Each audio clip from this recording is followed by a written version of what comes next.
Jesse Jackson. Seriously? What?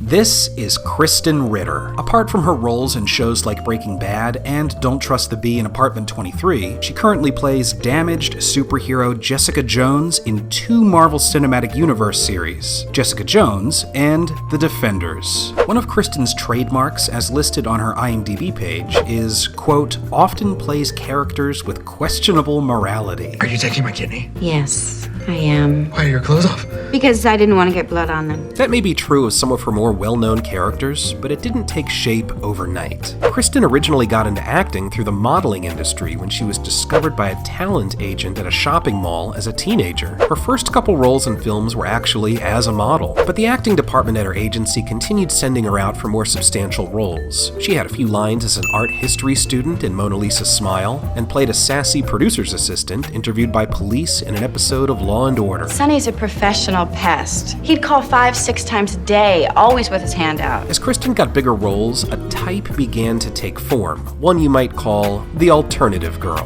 Whether she was an art student in an episode of Gilmore Girls, That's her self-portrait. or a fan of the underground music scene in an episode of Gossip Girl, it wasn't out of the question to see Krysten playing characters who had an air of rebellion. So, you're a punk.